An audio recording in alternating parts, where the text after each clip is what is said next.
දැන් මොකද අද වෙමින් පවතින්නේ? අද යුරෝප ආක්‍රමණිකයන්ට අවුරුදු 500ක් ගහලා වට ගන්න බැරි වෙච්ච මෙන්න මේ සාරවත් පසට අද පහර පිට පහර එල්ල කරමින් තිබෙනවා. ඒ පහර පිට පහර එල්ල කරමින් තියෙන නිකන් නෙවෙයි. තමුන්වන්සලා දැක්කා මේ රටේ මහා සංඝරත්නයට ඒ මහා සංඝරත්නය දේශපාලන වශයෙන් අතීතයේ සිට තමන්ට අනන්‍ය වෙච්ච භාවිතාවක හිටියා. රජ කාලෙත් රජුට පක්ෂපාතී මහා සංඝරුවනේ හිටියා. රජුගේ භාවිතාවට එරෙහි වෙච්ච මහා සංඝරත්නය හිටියා. ඒ විතරක් නෙවෙයි. නිදහසෙන් පස්සෙත් ඡන්ද ක්‍රමයාවට පස්සෙත් මේ රටේ මහා සංඝරත්නය තමන් දේශපාලන වශයෙන් නිවැරදි කියලා හිතන ස්ථාවර ගත්තා. ඒ වෙනුවෙන් පෙනී හිටියා. ඒක මේ අද ඊයේ වෙච්ච දෙයක් නෙවෙයි. අලුත් කතාවක් නෙවෙයි. ඓතිහාසිකව මහා සංඝරත්නය තමයි රාජ්‍ය නායකත්වයේ යම්කිසි වියවුලක් වෙච්ච හැම වෙලාවෙම ඒක නැවත යථා තත්වයට ගන්න ස්ථාපනය කරන්න පුරෝගාමී වැඩ කොටස කළේ තිරෙන් පිටිපස්සේ ඉඳලා. තිරෙන් පිටිපස්සේ ඉඳලා.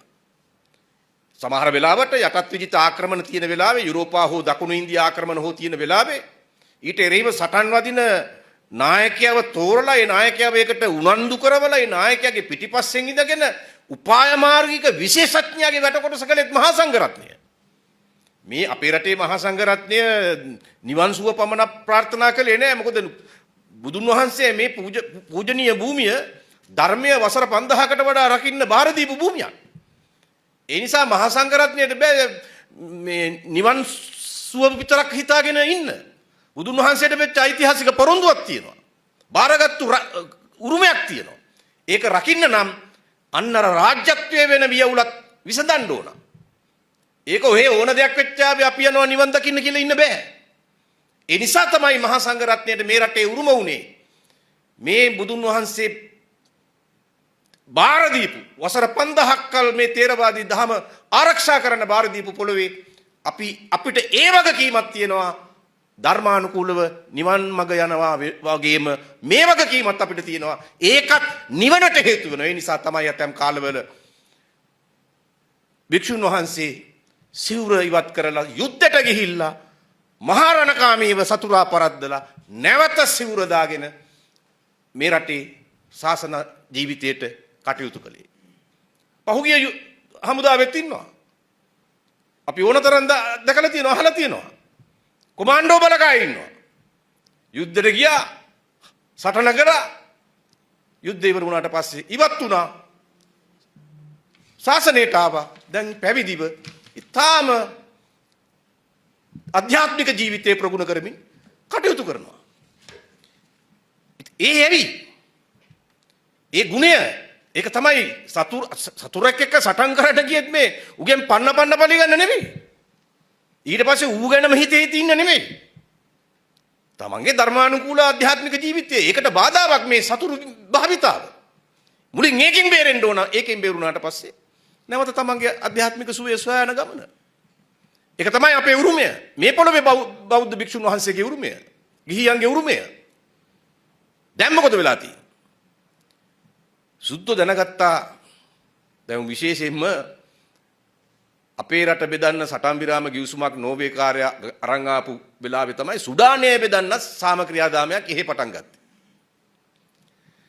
ඒත් නෝර්වේ. ඒකටත් ගියා සෝල්ලයි. මෙහෙත් යන ගමන් එහෙත් ගියා. එකම කාල රාමුව යතුලේ වැඩේ කරන්න තිබ්බේ ලංකාව බෙදෙන එකයි සුඩානයේ බෙදෙන එකයි. සුඩානයේ බෙදියේ කොහොමද? දකුණු සුඩානයේ උතුරු සුඩානයේ.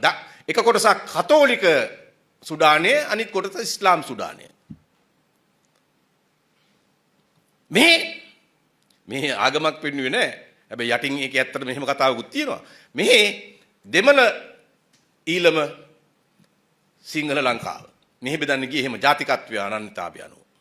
අතන ආගමික අනන්‍යතාවය අනුව. දෙකටම වැඩේ දෙන්න ගියේ එකම වෙලාවේ. එකම කාලසටහන, එකම කාල රාමුව. එතන වැඩේ කළා මෙතන බැරි වුණා. මෙතන 99.9ට ගිහිල්ලා අනිත් පැත්ත හැරුණා. හැරෙව්වා. ඒ හරවන්න අපි ඉතා පුරෝගාමී වැඩ කොටසක් කළා. ඒ ගැන අපි ඉතාම සතුටු වෙනවා.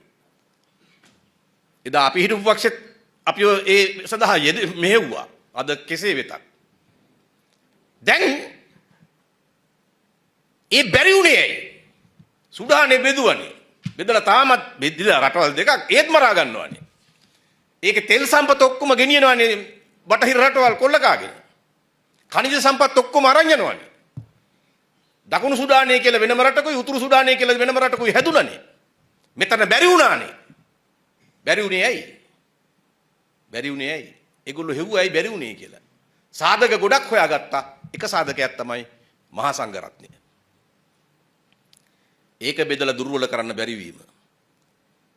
ඒක තියෙනවා සාමී යුක්තෝ කියලා උන් විශාල දිග වාර්තාවක් හැදුවා ඔස්ලෝ නුවරින් දුන්නා මුදල් ලෝකේ මහාචාර්යවරු 10ක පමණ කණ්ඩායමකට ශ්‍රී ලංකාවේ සාම ක්‍රියාදාමය අසාර්ථක වුණේ ඇයි කියලා අධ්‍යයනය කරලා වාර්තාවක් දෙන්න. සාමී යුක්තෝ සිංහලෙන් කියන්නේ ඒකට එහෙම. ඒක තියෙනවා කොහෙද අපිට වැරදුනේ කියලා. ඒගොල්ලන්ට වැරදුනේ කොහෙද කියලා. 10ක් විතර තියෙනවා වැරදිච්ච හේතු. උඩම තියෙන එකක් තමයි මහා සංඝරත්නය දිනා ගැනීමට හෝ අඩපණ කිරීමට නොහැකිව වීම. ඒකට වැඩපිළිවෙලක් නොතිබීම. තව තියෙනවා ජවිපෙ දිනා ගැනීමට වැඩපිළිවෙලක් නොතිබීම. දැන් මේ අඩුපාඩුව හදාගෙන තියෙනවා ඒගොල්ලෝ. ජාතික හෙළවුරුමේ කියලා ඒ කාලේ එකක් තිබ්බා. ඒක දිනා ගැනීම දැන් ඒක නැත්තරම නැති වෙලා තියෙනවා. ඔන්න ඔහොම තියෙනවා. ඒකේ හොයාගත්තු කාරණා 10ක් 12ක් තියෙනවා. එකක් උඩම තියෙන එකක් මහා සංඝරත්නය දිනා ගැනීමට හෝ දුර්වල කිරීමට නොහැකි වීම. අන්න දැන් ඒ අඩුපාඩු හදාගනිමින් යනවා. දෙයි යන්නේ නිදහස ලැබුවෙන් පස්සේ කිසිම රට වෙලාවක මහා සංඝරත්නය හැම පක්ෂයක් කොමියුනිස්ට් පක්ෂෙත් හිටියා මහා සංඝරත්නය. මේ ඉහළම මට්ටමින් හිටියා. ඉතින් කොමියුනිස්ට් පක්ෂය කියන්නේ වඩා භෞතිකවාදී පක්ෂයක් කියලානේ ලේබල් කරන්නේ. ඒකෙත් හිටියා. ඊළඟට එක්සත් ජාතික පක්ෂෙත් හිටියා. ශ්‍රී ලංකා නිදහස් පක්ෂෙත් හිටියා. පක්ෂ වලට කිසිම බැඳීමක් නැති ස්වාමින් වහන්සේලාත් හිටියා. හැබැයි ඒ ස්වාමින් වහන්සේලා තීරණාත්මක වෙලාවක කිසියම් පක්ෂයක් අරගෙන රටට මඟ පෙන්වීමක් ලබා දීපු අවස්ථා තිබුණා. ඒ වෙලාවල් වල අනිත් පැත්තේ හිටපු අය සංඝයා වහන්සේට ගැරහුවේ නැහැ.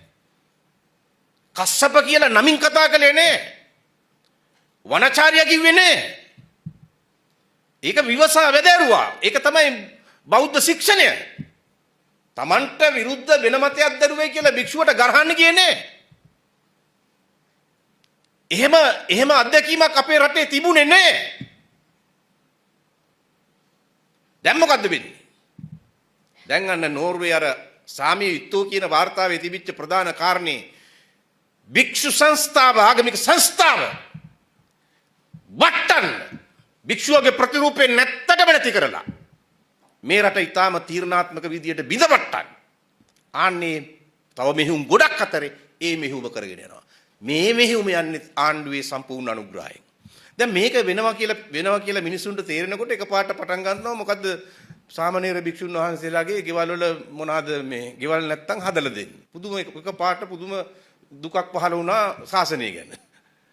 අපි ඕක පටන් ගත්තේ මන් නිවාසය ඇමති ඉන්න කාලේ සසුනට සෙවණක් කියන ව්‍යාපෘතියෙන්. මට මතකයි ඒ හිටපු කෙටි කාලේ ඇතුළත මං ගෙවල් 2000කට වඩා රටේම මේ සාමණේර භික්ෂුන් වහන්සේලා හිටියේ. එහෙත් නිවාස නැති ඒ අයගේ පවුල් වලට හදලා දුන්නා. ඒක කොපි කරලා තමයි ඔය මොකද්ද අලුත් නමක් දාගෙන කරන්නේ. අඩු ගානේ තමන්ගෙම වැඩ පිළිවෙලක්වත් නැහැ. ඉතින් එතකොට දැන් අපි ඒක කරේ හිතේ තියෙන ගිල්ටිකමක් නැති කරගන්න නෙවෙයිනේ. අපිට චෝදනාවක් නැහැනේ කොහෙවත් ශාසනයට විරුද්ධ වෙනවා භික්ෂු ප්‍රතිරූපයට ගහනවා කියලා. ඒක අපි බොහොම ආදරෙන් මේ භක්තියෙන් ලැබියාවෙන් කරේ. මේක එහෙම නෙවෙයි. මේක කරන කුප්ප වැඩේ කැතවහ ගන්න මෙන්න ධාතුන් වහන්සේ පෙන්නනවා වගේ භික්ෂුන් වහන්සේලාගේ මුල්ගෙවල් වලට ගියක් හදලා දෙනවයි කියලා කියනවා. ඔය කිව්වට හදන ගියකුත් නෑ. ඔය 10ක් 15ක් හදා ඊට වඩා හැදෙන්නේ නෑ. කවුරුත් ඔක අහන්නේ නෑනේ දැන් කීයක් හැදුවද කියලා. මේ දැන් එනවා නිකන් ඒගොල්ලොන්ට පේනවා මහා සංඝරත්නය සම්පූර්ණයෙන් ඒගොල්ලොත් එක්ක විරුද්ධව ඉන්නේ කියලා. එතකොට ඒක ටිකක් නිවා ගන්න උපක්‍රමයක් හැටියට එහෙම එකක් ගේනවා. එතකොට දැන් මෙහෙම මේ රටේ මහා සංඝරත්නයට සෝභාෂාවටත් එහෙමනේ. දැන් ප්‍රවර්ධනය කරන්නේ දැන් අද ලෝකේ දැන් ජර්මනිය, ප්‍රංශය, ඉතාලිය යනාදී යුරෝපයේ මේ කිරුමක්කාර රටවල් බොහොමයක් ඇමරිකාවෙත් ඇතැම් ප්‍රාන්ත ස්මාර්ට් දුරකථන අවුරුදු 16 ඉඳන් සමහර රටවල 14 ඉඳන් 14න් 16 ඊට වඩා යටින් නෙවෙයි. මේවා සමාජ මාධ්‍ය වලට යන එක තහනම් කරනවා. සමහර රටවල් නීති ගෙනල්ලා සමහර රටවල් නීති ගෙනෙන්න ලෑස්ති වෙනවා. ඇමරිකාවේ සමහර ප්‍රාන්තයේ පියවර ගනිමින් ඉන්නවා. මේ දැන් ඇමරිකාවේ එක්තරා විද්‍යාඥයෙක් කියනවා ජෙන්සී පරම්පරාවට කලින් හිටපු පරම්පරාවට වඩා ජෙන්සී පරම්පරාව බුද්ධි මට්ටමින් හීනයි කියලා. ලෝකේ පරම්පරා වෙනස් වෙනකොට හැම විටම වෙලා තින්නේ කලින් පරම්පරාවට වඩා ඊළඟ පරම්පරාව බුද්ධි මට්ටමින් ප්‍රබලයි. ඒතර ඒ ගමනේ පළවෙනි වතාවට අපි ඔය කියන්නේ ජෙන්සී කියලා.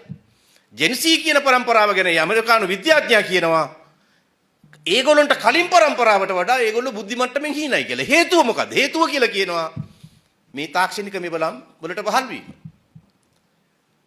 ජීවිතේ වැඩි කාලයක් ඒවා එක ගත කිරීම. ඇලේ දුලේ පැනලා නාන දරුවෝ අඩුයි. කැලේ කුලේ ගිහිල්ලා ක්‍රීඩා කරන දරුවෝ අඩුයි. යාළුවෝ ඉන්නේ දැන් අන්තර්ජාලය ඇතුලේ. යාළුවෝ ඉන්නේ සමාජ මාධ්‍ය ඇතුලේ. යාළුවෝ මේ අල්ලපු ගෙදරත් නැහැ. මේ හවසට පිට්ටනිය සෙල්ලම් කරන්න යාළුවොත් නැහැ. තාම මේ තාක්ෂණික මෙබලම් විසින් කෘතිම දරුවෙක් නිර්මාණය කළා තිබෙනවා. ඒ දරුවට ගැඹුරු හිතීමේ ශක්තියකුත් නැහැ. ඒ විද්‍යාඥයා කියනවා ගණිතමය හැකියාවත් අඩුයි. ඔය යම් කිසි බුද්ධිමය හැකියාව මනින එකක් තමයි ගණිතය. එතකොට එහෙම තියෙද්දි දැන් ඒ රටවල් ඒව හොයාගෙන දැන් ඒවෙන් වෙනස් වෙන්න හදනවා.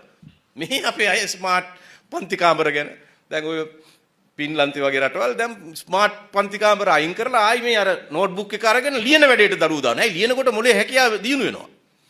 මෙහෙම කරනවා වගේ නෙවෙයි. මේක මෙහෙම කරනකොට ඒකෙන් මොලේ වර්ධනය වෙනවා. දැන් අපි අර යුරෝපයේ කට්ටිය අත්හදා බලලා එපා වෙලා වැඩේ ඇනගෙන අතාරින්න හදන එක දැන් අපේ හරින්න ඕනලා කරේ තියාගෙන ඉන්න හදනවා. ඒ විතරක් නෙවෙයි අපේ 6 පන්තියට දානවා කුණුහරුප වෙබ් අඩවියට යන පාරත්. අහම්බයක් නෙවෙයිනේ. සංචාරක අධිකාරිය කියනවා LGBTQ ප්‍රවර්ධනය කරන්න එන්න කියලා ලියුමක් ගහනවා. ඊට පස්සේ උසාවියේදී කියනවා ඒ ලියුම අයින් කර ගන්නවා කියලා. හරිනේ. ඒවා අහම්බ නෙවෙයිනේ, වැරදි නෙවෙයිනේ. මේ ජාතික ජන බලවේගයේ ප්‍රතිපත්ති ප්‍රකාශයේ තියෙනවා LGBTQ අයගේ සුළුතර ලිංගික ප්‍රජාවගේ සීළු අයිතිවාසිකම් පිළිගන්නවායි කියලා. වැරදිලා නෙවෙයිනේ. ඒ ප්‍රතිපත්තියට අනුකූලව සංචාරක අධිකාරිය කියනවා එන්න LGBTQ අය එන්න අපි ඔයගොල්ලන්ට ඊට දෙනවා කියලා. වැරදිලා නෙවෙයිනේ. ඒ අතරේ 6 පන්තියේ පොතටත් ඒ ප්‍රතිපත්තිය අනුව අරක යනවා. වැඩේපත් වුණාම by mistake කියනවා. දැන් කවුරු හරි නිලධාරියෙක් දෙන්නෙක්ගේ පිටින් ඕක යනවා. ජාපු වෙලාවට ඒ නිලධාරියෝ දෙන්න කියයි අපෙන් නෙවෙයි මේකුනේ වෙන්නේ මේගොල්ලුන්ගෙන් කියලා. ඒ හින්දා දැන් බයෙ දඬුවමක්ම දී ඉන්නවා. ඒතකොට බලන්න මේ ගහන්නේ සංස්කෘතියට. අම්මට වඳින ගාතාව නෑ දැන්. අපේ බුද්ධාගම පෙළ පොතේ. තාත්තට වඳින ගාතාව නෑ. දැන් මේගොල්ලෝ කියන්නේ වඳින්න එපා කියලානේ. වැඩි හිටියන්ට වඳින්න එපා. මංගලනේ ඔක මුලින්ම කිව්වේ. දැන් මේගොල්ලෝ මංගලගේ පැටවුනේ. ඔය මේ ඉන්නේ මේ රෝණ විජේවීරගේ පැටව නෙමෙයි. මේ නියම මංගලගේ පැටව. රනිල්ගේ පැටව. ඔය රනිල්ට හිරේ දානවා වගේ කිව්වට මේ ඒගොල්ලෝගේ පැටව. නව ලිබරල්වාදී පැටව. වාම වෙස්ගත් නව ලිබරල්වාදී පැටව. ඒකනේ අර IMF නෝනාවම හරි නෝනාව බදාගන්නේ ගැලවෙන්න බැරි විදියට. ඒක පුදුම බදාගැනිල්ල.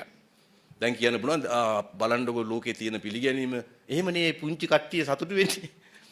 දැන් ෆිදෙල් කැස්ට්‍රෝ කිව්වේ මේ IMF එකෙන් ආධාර බලාපොරොත්තු වීම මේ යක්ෂයාගෙන් හාදු බලාපොරොත්තු වීම වගේ කියලා. ෆිදෙල් කැස්ට්‍රෝ කිව්වේ මන් නෙවෙයි. IMF එකෙන් ආධාර පිහිටක් බලාපොරොත්තු වීම යක්ෂයාගෙන් හාදු බලාපොරොත්තු වීම වගේ කියලා. දැන් කොහොමද යක්ෂණී ඇවිල්ලා හාදු දෙනවා ඉඹගෙන යනවා. හරි සතුටෙන් හාදු ගන්නවා. ඉතින් මේව දැක්කම මේව තේරෙන අපිට කොහෙන්ද hina වෙන්නේ කියලා හිතා ගන්න බැරුව අපි කල්පනා කර කර ඉන්නවා.